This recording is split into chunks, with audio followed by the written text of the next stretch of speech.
और ये बहुत कुमार या तेजस्वी? नीतीश कुमार ऑब्वियसली, क्यों?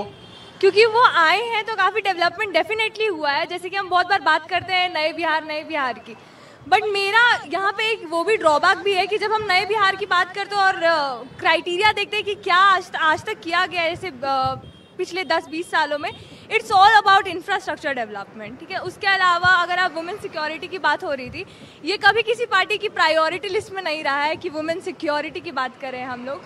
हमेशा जातिवाद की बात होती है या फिर आप देख लो इंफ्रास्ट्रक्चर की बात होती है। लेकिन एक चीज और भी, मुझे लगता है इनकी वो उम्र नहीं है कि इन्हें 20 साल पहले का बिहार याद हो। ये भी एक याद, डेफिनेटली बहुत कुछ किया गया है विमेंस के लिए ये नीतीश राज में। या आज के दिन में अगर तुम 10 बजे घर ऑफिस से घर जाते हो तो डू यू फील सेफ और नॉट? डेफिनेटली। और वो काफी सारी पिंक बस वाली जो सुविधा स्टार्ट की गई है हमारे लिए, 20 साल पहले वाला बिहार शायद वैसा नहीं रहा हो। Pink toilet and many more facilities have come under this government and I think अगर लोग इस पे फोकस करें तो ज्यादा नहीं बट थोड़ा फोकस विमेन सेफ्टी पे भी। नीतीश या तेजस्वी? करेंट नीतीश। छोटा सा इंसिडेंट शेयर करना चाहेंगे। मैं और जनीन जी आज एयरपोर्ट से एनडीटीवी के ऑफिस आ रहे थे पटना में, तब कैब ड्राइवर से हमने पूछा कि क्या माहौल है, कौन जीतने वाला है, तो उन्होंने पूछा कि आएंगे तो नीतीश कुमार ही, किसकी तरफ से आए, इधर आए या उधर आए, आना नीतीश कुमार को ही है। तो जनता के मन में भी ये बात तय है कि चाहे इधर जीते या उधर जीते, मुख्यमंत्री तय है कि वो किंग मेकर की पोजीशन में रहेंगे आज की तारीख में भी। हालांकि उनसे पूछा गया कौन से समाज से हैं, कौन से जनजाति से है, तो उन्होंने बताया कि वो कुर्मी से हैं, तो जाहिर सी बात है कि वो नीतीश कुमार को वोट करेंगे। अंकित मेरा सवाल, फिर मैं जनीन आपके पास आऊंगा। नीतीश कुमार को लेकर आखिर जो बात लॉ एंड ऑर्डर हो गया महिलाओं में, पुरुष भी नीतीश कुमार को लेकर खराब नहीं बोलते। और जो बात सुमित जी कह रहे हैं, नीतीश कुमार के खिलाफ सत्ता विरोधी लहर कभी खड़ी क्यों नहीं हो पाई? देखिए, 2-3 चीजें हैं। जैसे मैं पहले भी कहता हूं, बिहार का डेवलपमेंट का जो स्टैंडर्ड था वो इतना लो था कि आप कुछ भी काम करेंगे तो लोगों को दिखाई पड़ता है कि बहुत काम हुआ है, और इसमें कोई दो राय नहीं, नीतीश कुमार ने काम किया है जहां से वो आए हैं। मैं एक बात और भी है कि तेजस्वी यादव के ऊपर 15 साल के जो उनके पिताजी का राज था, वो ज्यादा भारी वजन है नीतीश कुमार के 20 साल के एंटी इनकम्बेंसी है, जिसको भी आप मानते हो। तेजस्वी अभी भी ज्यादा भारी वजन लेके चल रहे हैं, रिकॉल वैल्यू जिसको आप बोलते हैं।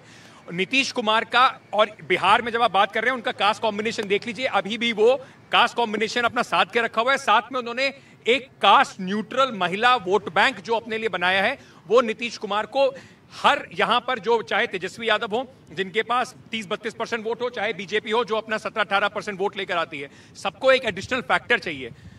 नीतीश कुमार जहां जाते हैं वो एक अपना 13-14% का वोट लेके जाते हैं। लेकिन अंकित, क्या सिर्फ ये वोट परसेंटेज का मतलब है?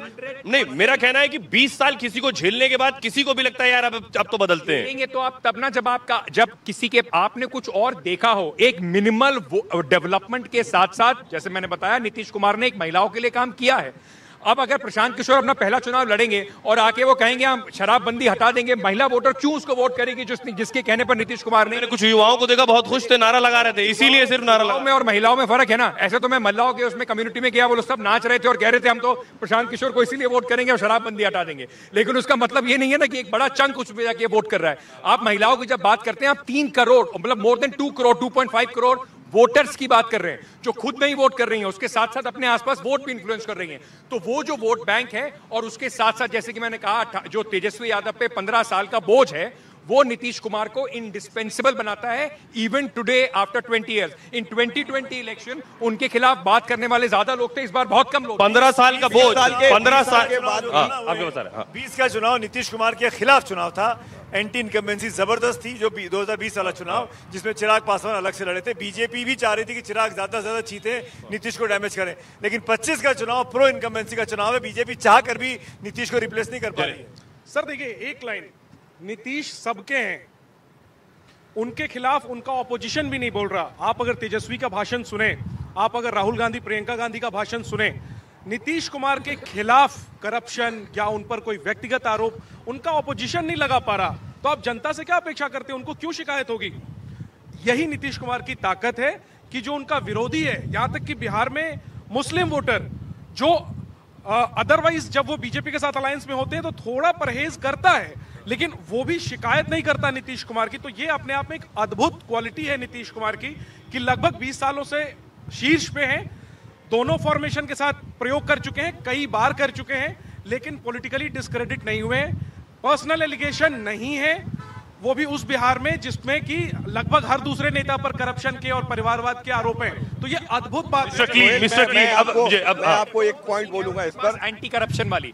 उनकी पार्टी के ऊपर लोग आरोप लगाते हैं, सृजन घोटाले का आरोप लगाते हैं, बहुत सारी एक सेकंड बस चीजें होती हैं, लेकिन नीतीश कुमार के ऊपर करप्शन का एक घोटाला लगता, परिवारवाद आनंद सिंह, नीतीश कुमार के साथ अनंत सिंह बड़े बहुत बड़ी दिक्कत है। नीतीश कुमार की आप बात कर रहे हैं, नीतीश कुमार को लोग कह रहे हैं कि जेडीयू खत्म हो जाएगी, लेकिन मैं आपको कह रहा हूं इस इलेक्शन में जेडीयू की सीट बढ़ेगी, 43 से ऊपर जेडीयू जाएगी, आप ये लिख के ले लो, क्योंकि 101 सीट पर जेडीयू लड़ रही है। अब जेडीयू, अब हम तेजस्वी पे चलते हैं। क्यों जाएगी जेडीयू? क्योंकि 2022 में नीतीश कुमार सबसे बड़ा चेहरा था इंडिया अलायंस का, और वो निकले, वो उधर गए, तब 24 में मोदी आए।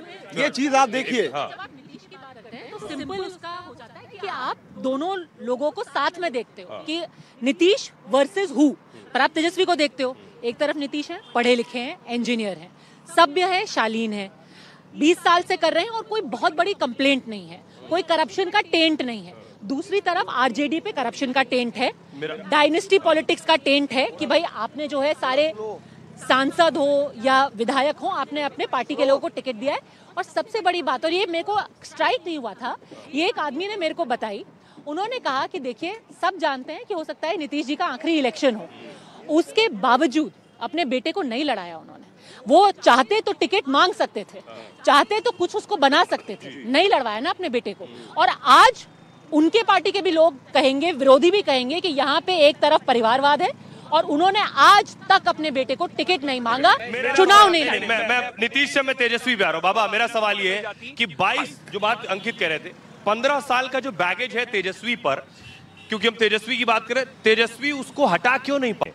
देखिए वो उसका रिकॉल वैल्यू बहुत है, और वो एक टर्म जुड़ गया जंगल राज, हालांकि वो टर्म लॉ एंड ऑर्डर से नहीं था, वो जंगल राज वर्सेस महाजंगल राज भी चल रहा है। वो हाईकोर्ट ने बोला था पानी जल भराव को लेकर के, और वो वर्ड जो चिपका दिया गया है। तेजस्वी एक वो एक्चुअली लॉ एंड ऑर्डर से रिलेटेड जंगल राज नहीं है, वाटर लॉगिंग था पटना में, एक पीआईएल दाखिल हुआ, उस पे हाईकोर्ट ने बोला कि नगर निगम को बोला कि ये जंगल राज है, जिसको चिपका दिया लालू के साथ। यही तो सर परसेप्शन की लड़ाई है, आज तक लोग समझते हैं जंगल राज लालू की। लेकिन मुझे लगता है आज के दिन भी मैं आपको कह रहा हूँ कि मुझे आज भी लगता है कि आरजेडी सिंगल लार्जेस्ट पार्टी होगी इस बार। जो कितना सीट होगी आरजेडी? नहीं मैम, अच्छी खासी, पिछली बार से ज्यादा होगी, उतना तो जरूर होगी।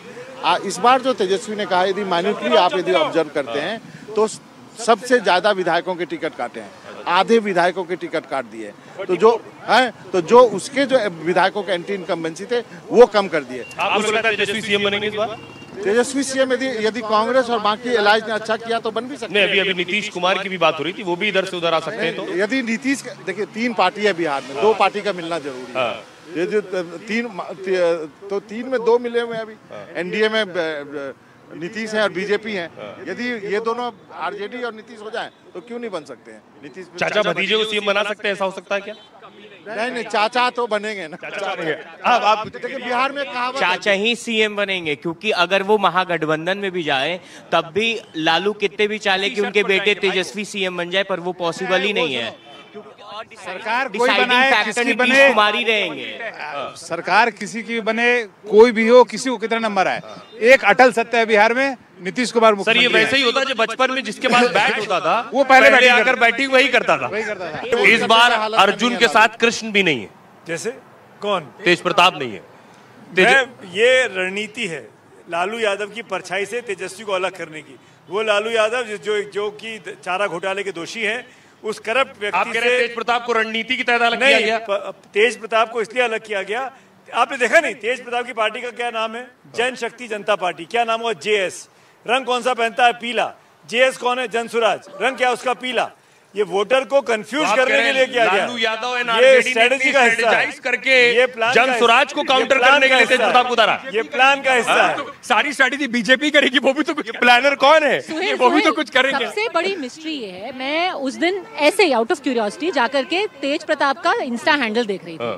मुझे ये बताइए प्रभाकर कि वो जो चार्टर्ड फ्लाइट और हेलीकॉप्टर में उड़ रहे हैं, उसके फंड किधर से आ रहे हैं? और जनाजे में भी वो रोज चॉपर ले लेके तेज प्रताप उड़ रहे हैं। ये हाई सिक्योरिटी मिल गई है, हाई सिक्योरिटी मिल रही है, वो चार्टर्ड फ्लाइट से जा रहे हैं। कैंडिडेट्स के लिए कैंपेन कर रही हैं। बॉलीवुड के स्टार आ रहे हैं तेज प्रताप के लिए। अक्षरा सिंह सारे बीजेपी के कैंडिडेट्स के लिए कैंपेन कर रही हैं, जिसके लिए भी कर रही हैं। एक लौता जो कैंडिडेट बीजेपी और एनडीए के बाहर का है वो तेज प्रताप, उनके लिए कैंपेन। जो अक्षरा सिंह प्रभाकर बता रहे हैं, जो वो अक्षरा सिंह जो बीजेपी से सीधे तौर पे जुड़ी हुई हैं, तेज प्रताप डेली हेलीकॉप्टर से उड़ रहे हैं, ठीक है। हेलीकॉप्टर का बिल कौन दे रहा है किसी को नहीं पता। तेज प्रताप के आगे पीछे पता है। अब मैं कैमरे पे क्या बोलूं, मैंने जितना बोल दिया उतना से समझ में आपको आ जाना। सुमित जी कह रहे हैं कि ये लालू पार्टी की स्ट्रैटेजी है। बहुत से लोग ये भी कह रहे हैं कि तेज प्रताप के पीछे बीजेपी का हाथ है। मैं इससे इत्तेफाक नहीं रखता, पर जो है देखिए कुछ सवाल हैं, उसी से आपको जवाब मिल जाएगा। हेलीकॉप्टर पे घूम रहे हैं, वो जहाँ जा रहे हैं वो भाई साहब 10 से 15,000 लोगों का भोज करा रहे हैं। पवन सिंह ने कैंपेन किया क्या तेज प्रताप के लिए? पवन सिंह ने नहीं किया, अक्षरा सिंह ने किया है। बीजेपी से सीधे तौर पे जुड़ी हुई है और कोई नहीं रोक रहा है उनको। चुनाव के समय में बीजेपी के एक्टिव जो हैं चेहरे वो जाके ऑपोजिशन का कैंपेन करते हैं क्या? देखिए इसका ये मतलब है बीजेपी के उम्मीदवार हैं नहीं है कोई। बीजेपी उनकी मदद कर रही है? तो नहीं कर रही है तो क्यों कर रहा है? कहाँ से कर रहे हैं वो? साफ साफ तो बोलिए ना, साफ साफ बोलिए। खेल रहे हैं प्रभाकर को ऐसे कॉर्नर नहीं कर सकते भाई, ऐसे थोड़ी है उसको कैसे। लेकिन मैं आपको बताऊं तेजस्वी ने क्या ये घर का झगड़ा कैसे शुरू हुआ मालूम है आपको? तेजस्वी ने ये नियम बनाया कि इस बार आरजेडी में जिसको टिकट देंगे घर से केवल एक आदमी को टिकट देंगे। ये बात घर में भी हुई, समझ गए। और ये सब जो हुआ ये सोशल मीडिया और बवाल और वो सारी चीजें, दुश्मन दोस्त सुने हैं ना, दुश्मन का दुश्मन दोस्त।